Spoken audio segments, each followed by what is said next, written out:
ఈ వీడియోలో మనం వాట్ ఇఫ్ అంటే ఏంటి, ఎప్పుడు ఉపయోగించాలి, ఈవెన్ ఇఫ్ అంటే ఏంటి, ఎప్పుడు ఉపయోగించాలి, వీటి మధ్య ఉన్నటువంటి తేడా ఏంటి, ఇవన్నీ కూడా మనం క్లియర్గా నేర్చుకుందాం. అంతేకాకుండా ఈ టాపిక్ నేర్చుకున్న తర్వాత వీడియో చివరిలో ఒక క్విజ్ ఉంటుంది. మీరు ఎంతవరకు నేర్చుకున్నారు అనేది ఆ క్విజ్ ద్వారా మీరే టెస్ట్ చేసుకోవచ్చు. ఆ క్విజ్ ఎక్కడుంటుంది, ఎలా పార్టిసిపేట్ చేయాలి అనేది కూడా నేను లాస్ట్లో ఎక్స్ప్లెయిన్ చేస్తాను. ముందుగా మనం టాపిక్ నేర్చుకుందాం. ఓకే, అసలు వాట్ ఇఫ్ అంటే ఏంటంటే ఒక అవకాశం లేదా సాధ్యాసాధ్యాల గురించి అడగటం. ఈవెన్ ఇఫ్ అంటే ఏంటంటే పరిస్థితి ఏదైనా సరే ఫలితం మారదు అని చెప్పడం. దీన్ని ఇంకొంచెం క్లియర్గా చూస్తే ముందుగా మనం వాట్ ఇఫ్ గురించి నేర్చుకుందాం. వాట్ ఇఫ్ యొక్క మీనింగ్ ఏంటంటే ఒకవేళ భవిష్యత్తులో ఇలా జరిగితే ఏమవుతుంది అని ఆరా తీయటానికి దీన్ని ఉపయోగిస్తాం. ఒకవేళ ఇలా జరిగితే ఏంటి, ఇలా అయితే ఏమవుతుంది అని ఆరా తీయడానికి మనం వాట్ ఇఫ్ని ఉపయోగిస్తాం అన్నమాట. ఓకే, కొన్ని ఎగ్జాంపుల్స్ చూద్దాం. చూడండి, ఇక్కడ ఇట్ రెయిన్స్ టుమారో అంటే రేపు వర్షం పడుతుంది అని అర్థం. దీనికి వాట్ ఇఫ్ చేర్చడం వల్ల what if it rains tomorrow అంటే రేపు వర్షం పడితే పరిస్థితి ఏంటి అని ఆరా తీయటం. ఓకే, రేపు వర్షం పడితే ఏంటి అని అడగటం అనమాట. వి మిస్ ద ట్రైన్ అంటే మేము ట్రైన్ మిస్ అవుతాము. దీనికి వాట్ ఇఫ్ చేర్చడం వల్ల what if we miss the train అంటే రేపు మనం ట్రైన్ మిస్ అయితే ఏంటి, రేపు మనం ట్రైన్ మిస్ అయితే ఏంటి పరిస్థితి అని అడగటం అనమాట. షీ డజంట్ అగ్రీ అంటే ఆమె ఒప్పుకోదు అని అర్థం. దీనికి వాట్ ఇఫ్ చేర్చడం వల్ల what if she doesn't agree ఆమె ఒప్పుకోకపోతే ఏంటి, ఆమె ఒప్పుకోకపోతే ఏంటి పరిస్థితి అని అడగటం. ఐ మేక్ ఏ మిస్టేక్ అంటే నేను పొరపాటు చేస్తాను అని అర్థం. దీనికి వాట్ ఇఫ్ చేర్చడం వల్ల what if I make a mistake అంటే నేను పొరపాటు చేస్తే ఏంటి పరిస్థితి, నేను తప్పు చేస్తే ఏంటి అని అడగటం. ఓకే, ఇప్పుడు మనం ఈవెన్ ఇఫ్ యొక్క మీనింగ్ చూద్దాం, దాన్ని ఎప్పుడు ఉపయోగిస్తే చూద్దాం. దానికంటే ముందు ఈ వీడియో కనుక మీకు నచ్చినట్లయితే లైక్ చేయండి, మీ ఫ్రెండ్స్ అండ్ ఫ్యామిలీ మెంబర్స్ తోటి షేర్ చేసుకోండి. అంతేకాకుండా ఈ వీడియో మీకు నచ్చిందనో బాగుందనో ఇలాంటి వీడియోలు మరిన్ని కావాలనో ఏదో ఒకటి కామెంట్ సెక్షన్లో కామెంట్ చేయండి. ఎందుకంటే మీ లైక్స్ మరియు కామెంట్స్ మాకు ఎంతగానో అవసరం, మరిన్ని వీడియోలు చేసేలాగా హెల్ప్ అవుతాయి. కాబట్టి ప్రతి ఒక్కరు కూడా వీడియోని చూసి వెళ్లకుండా లైక్ చేసి కామెంట్ చేయండి. మీరు మర్చిపోయే ఛాన్స్ ఉంది కాబట్టి ఇప్పుడే వీడియోను పాజ్ చేసి ఒక లైక్ చేసి కామెంట్ చేయండి. ఇంకా కంటిన్యూ చేద్దాం. ఇప్పుడు ఈవెన్ ఇఫ్ని ఎప్పుడు ఉపయోగిస్తామో చూద్దాం.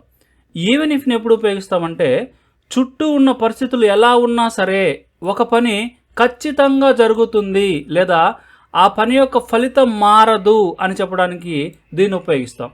ఓకే, అలా జరిగినా సరే ఏదేమైనప్పటికీ రిజల్ట్ మాత్రం మారదు అని చెప్పడానికి మనం ఈవెన్ ఇఫ్ని ఉపయోగిస్తాం.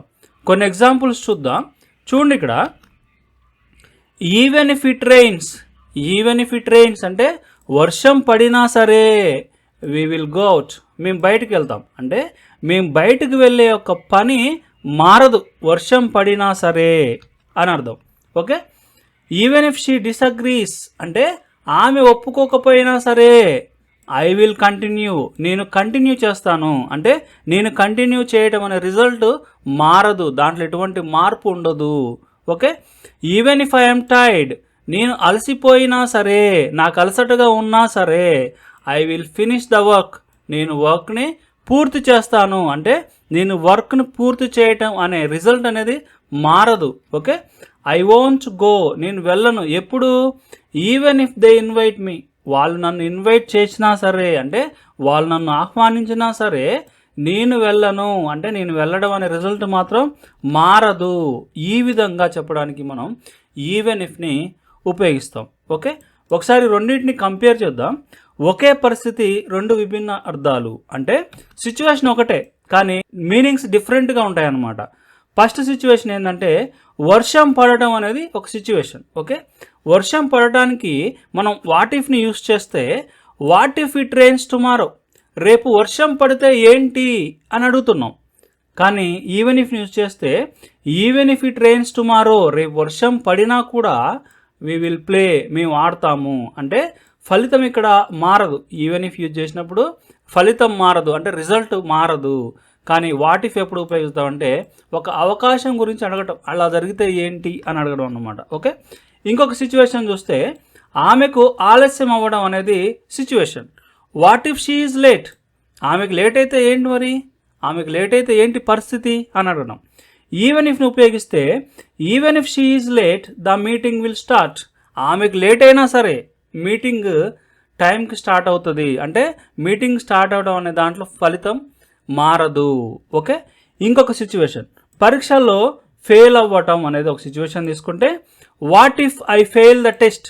నేను టెస్ట్ ఫెయిల్ అయితే ఏంటి మరి, నేను టెస్ట్ ఫెయిల్ అయితే ఏంటి పరిస్థితి అని ఆరా తీయటం.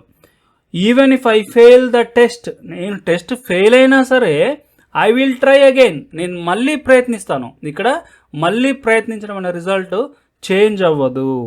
ఓకే, వాట్ ఇఫ్ ఎప్పుడు ఉపయోగిస్తామంటే ఒకవేళ ఇలా జరిగితే ఏంటి అని ఆరా తీయటానికి. ఓకే, ఈవెన్ ఇఫ్ ఎప్పుడు ఉపయోగిస్తామంటే అలా జరిగినా సరే రిజల్ట్ మాత్రం మారదు అని చెప్పడానికి మనం వాట్ ఇఫ్ ఉపయోగిస్తాం అన్నమాట. ఓకే, ఇప్పుడు ఇంకొన్ని ఎగ్జాంపుల్స్ చూద్దాం. ముందుగా వాట్ ఇఫ్ ఎగ్జాంపుల్స్ చూస్తే, what if she already knows the secret. ఆమెకు రహస్యం ముందే తెలిసి ఉంటే ఏంటి పరిస్థితి, ఆమెకి రహస్యం అంటే సీక్రెట్ ముందే తెలిసి ఉంటే ఏంటి పరిస్థితి. ఓకే, ఇంకో ఎగ్జాంపుల్ చూస్తే చూడండి ఇక్కడ, what if the internet stops working. Internet పని చేయడం ఆగిపోతే ఎలా, ఇంటర్నెట్ పనిచేయడం ఆగిపోతే ఏంటి పరిస్థితి అంటే what if the internet stops working.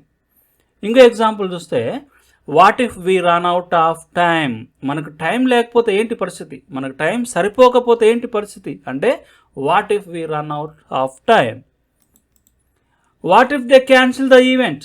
అంటే వాళ్ళు ఈవెంట్ని రద్దు చేస్తే ఏంటి, వాళ్ళు ఈవెంట్ని రద్దు చేస్తే ఏంటి పరిస్థితి అంటే what if they cancel the event. What if he forgets his passport. What if he forgets his passport. అతడు తన పాస్పోర్ట్ మర్చిపోతే ఎలా, అతడు తన పాస్పోర్ట్ మర్చిపోతే ఏంటి పరిస్థితి అని ఆరా తీయడం. ఇప్పుడు ఈవెన్ ఇఫ్ గురించి కొన్ని ఎగ్జాంపుల్స్ చూద్దాం. చూడండి ఇక్కడ, even if it is expensive. అది ఖరీదైనప్పటికీ ఐ విల్ బై ఇట్, నేను దాన్ని కొంటాను. అది ఖరీదైనప్పటికీ నేను దాన్ని కొంటాను అంటే even if it is expensive I will buy it. ఇంకో ఎగ్జాంపుల్ చూస్తే, ఈవెన్ ఇఫ్ ఐ వేకప్. త్వరగా నిద్ర లేచినప్పటికీ, నేను త్వరగా నిద్ర లేచినా సరే ఐ ఆమ్ ఆల్వేస్ లేట్, నేను ఎప్పుడు ఆలస్యం అవుతాను. నేను త్వరగా లేచినా సరే నేను ఎప్పుడు ఆలస్యం అవుతాను అంటే even if I wake up early I am always late. ఇంకో ఎగ్జాంపుల్ చూస్తే, ఈవెన్ ఇఫ్ హీ అపాలజైజెస్. అతను క్షమాపణ చెప్పినా కూడా I will not speak to him, నేను అతనితో మాట్లాడను. అతను క్షమాపణ చెప్పినా కూడా నేను అతనితో మాట్లాడను అంటే even if he apologises I will not speak to him. ఇంకో ఎగ్జాంపుల్ చూస్తే, even if you don't like it. నీకు ఇష్టం లేకపోయినా సరే నువ్వు మందు వేసుకోవాలి అంటే you must take the medicine. నీకు ఇష్టం లేకపోయినా సరే నువ్వు మందు వేసుకోవాలి అంటే even if you don't like it you must take the medicine. ఇంకో ఎగ్జాంపుల్ చూస్తే, even if they lose the game they will still celebrate. వారు ఆట ఓడిపోయినప్పటికీ వారు ఇంకా సంబరాలు చేసుకుంటారు అంటే even if they lose the game they will still celebrate. Okay, ఇది అనమాట కాన్సెప్ట్. ఈ కాన్సెప్ట్ మీకు అర్థమయ్యిందా లేదా అని మీరు తెలుసుకోవడానికి మన వాట్సాప్ గ్రూప్లో జాయిన్ అవ్వండి. మన వాట్సాప్ గ్రూప్లో జాయిన్ అవ్వడం వల్ల మీకు ప్రాక్టీస్ చేసుకోవడానికి ఈ విధంగా ఒక లింక్ ఉంటుంది. ఓకే, ఆ లింక్ మీద క్లిక్ చేయడం ద్వారా మీకు ఫర్ ఎగ్జాంపుల్ క్లిక్ చేయగానే మీకు ఈ విధంగా లింక్ ఓపెన్ అవుతుంది. ఇక్కడ ఒక క్విజ్ ఉంటుంది అనమాట. చూడండి ఇక్కడ, వాట్ ఇఫ్ అనే పదాన్ని సాధారణంగా ఏ సందర్భంలో ఉపయోగిస్తారు అంటే ఏ ఒక పని ఖచ్చితంగా జరుగుతుంది అని నిశ్చయంగా చెప్పడానికి, గతంలో జరిగిన సంఘటన వివరించడానికి, సాధ్యమయ్యే పరిస్థితి లేదా దాని పర్యవసానాల గురించి అడగడానికి, ఒక పని జరగడానికి గల కారణాలు. ఈ విధంగా 4 ఆప్షన్స్ ఉన్నాయి. సాధ్యమయ్యే పరిస్థితి లేదా దాని పర్యవసానాల గురించి అడగటానికి ఇది ఆన్సర్ అనమాట. చూడండి ఇక్కడ, that is right. What if అనేది ఒకవేళ ఇలా జరిగితే ఏమవుతుంది అని ఊహాజనిత పరిస్థితుల గురించి ప్రశ్నించడానికి ఉపయోగపడుతుంది. ఇది ఇక్కడ మీకు రైట్ అయినా రాంగ్ అయినా అక్కడ ఏంటి అని మీకు ఎక్స్ప్లెనేషన్ కూడా ఉంటుంది. ఓకే, నెక్స్ట్ కొడితే నెక్స్ట్ క్వశ్చన్. ఈవెన్ ఇఫ్ అనే పదం యొక్క ముఖ్య ఉద్దేశం ఏంటి అంటే పరిస్థితి ఏమైనప్పటికీ ఫలితం మారదు అని చూపడానికి. Okay, that's right. ఓకే, ఇది అనమాట. నెక్స్ట్ ఈ విధంగా మీరు ఈ క్విజ్ మొత్తం కూడా నెక్స్ట్ పార్టిసిపేట్ చేయండి. నెక్స్ట్ మీద క్లిక్ చేయండి, పార్టిసిపేట్ చేయండి. మీకు టోటల్గా లాస్ట్లో మీ క్విజ్ యొక్క డీటెయిల్స్ కూడా వస్తాయి. ఓకే, ఇక్కడ 2 రైట్ ఆన్సర్స్ ఉన్నాయి. స్కిప్డ్ 8 స్కిప్ చేయడం జరిగింది, అంటే నేను చేయలేదు, మీరు చేయండి. ఓకే, మీరు మళ్ళీ రీటేక్ క్విజ్, మీరు మళ్ళీ ఫస్ట్ నుంచి చేయాలంటే రీటేక్ క్విజ్ మీద క్లిక్ చేయండి. మళ్ళీ ఫస్ట్ నుంచి కూడా ఆ క్విజ్ అనేది తీసుకోండి. ఈ విధంగా మీరు ఈ క్విజ్ అనేది పార్టిసిపేట్ చేసి మీకు ఆ టాపిక్ ఎంత అర్థమైంది అనేది కూడా మీరు నేర్చుకోండి. Thank you very much for watching Sai academy.